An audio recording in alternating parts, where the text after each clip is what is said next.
بسم اللہ الرحمن الرحیم۔ حدیث نبوی ہے، نبی کریم صلی اللہ علیہ وآلہ وسلم نے فرمایا، جو شخص رمضان کے روزے ایمان اور احتساب حصول اجر و ثواب کی نیت کے ساتھ رکھے، اس کے اگلے تمام گناہ معاف کر دیے جاتے ہیں، اور جو لیلۃ القدر میں ایمان و احتساب کے ساتھ نماز میں کھڑا رہے، اس کے بھی اگلے تمام گناہ معاف کر دیے جاتے ہیں۔ سفیان کے ساتھ سلیمان بن کثیر نے بھی اس حدیث کو ظاہری سے روایت کیا ہے۔ یہ حدیث ہے صحیح بخاری کی، حدیث نمبر ہے 2014۔ اگلی حدیث ہے، رسول اللہ صلی اللہ علیہ وسلم نے فرمایا، شب قدر کو رمضان کے آخری عشرے کی تاک راتوں میں ڈھونڈو۔ یہ حدیث بھی صحیح بخاری کی ہے، حدیث نمبر ہے 2017۔ اگلی حدیث ہے، نبی کریم صلی اللہ علیہ وآلہ وسلم رمضان کے آخری عشرے میں اعتکاف کرتے اور فرماتے کہ رمضان کے آخری عشرے میں شب قدر کو تلاش کرو۔ یہ حدیث بھی صحیح بخاری کی ہے، حدیث نمبر ہے 2020۔ شب قدر کی فضیلت، فضائل اعمال کی کتاب سے یہ لی گئی ہے۔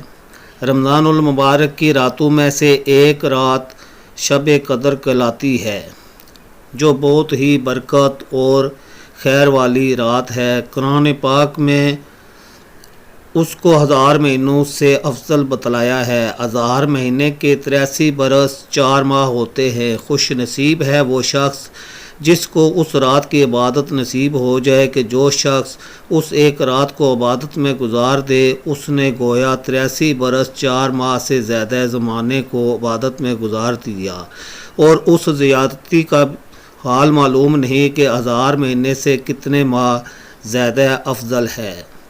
اللہ جل شانہ کا حقیقتاً بہت ہی بڑا انعام ہے کہ قدردانوں کے لیے یہ ایک بے انتہا نعمت فرمائی۔ حضرت انس سے حضور کا یہ ارشاد نقل کیا ہے کہ شب قدر حق کے تعالیٰ نے میری امت کو عطا فرمائی ہے، پہلی امتوں کو نہیں ملی۔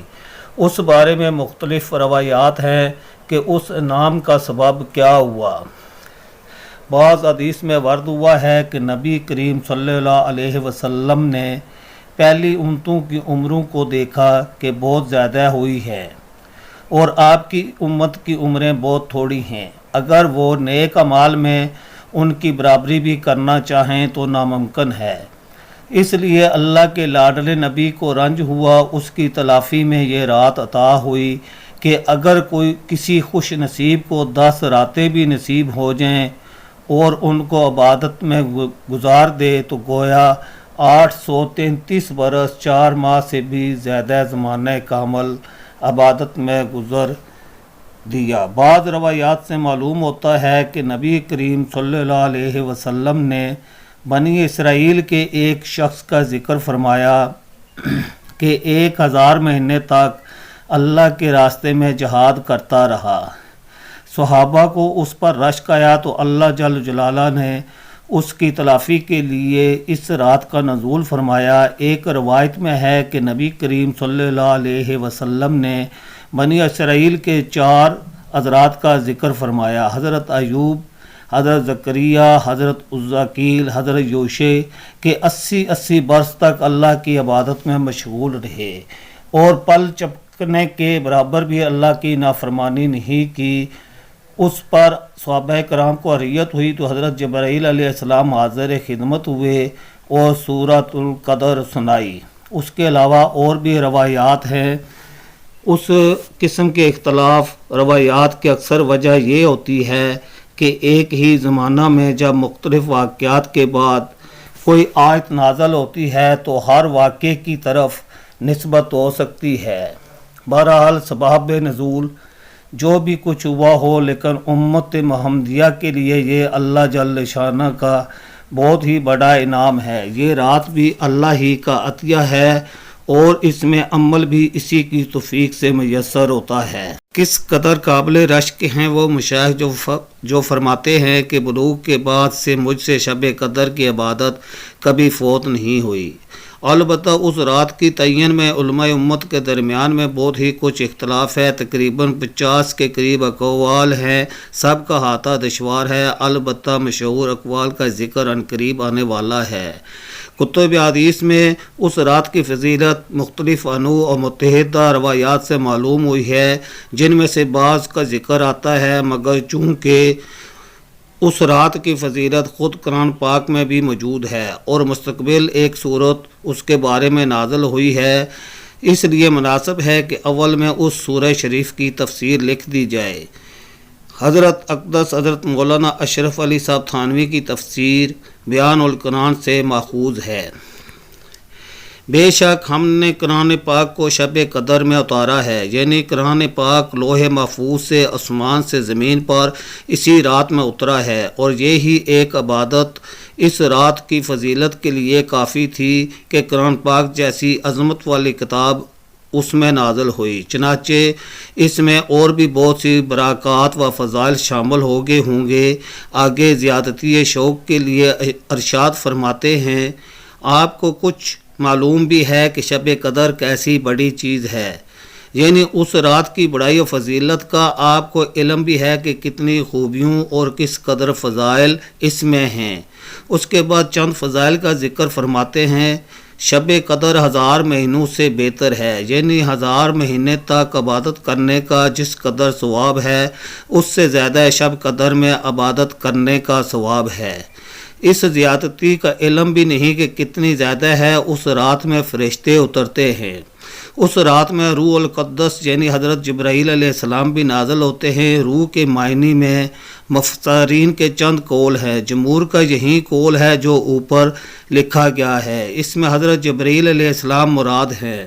علامہ راضی نے لکھا ہے کہ یہی قول زیادہ صحیح ہے، اور حضرت جبرائیل علیہ السلام افضلیت کی وجہ سے ملائکہ کے ذکر کے بعد خاص طور سے ان کا ذکر فرمایا۔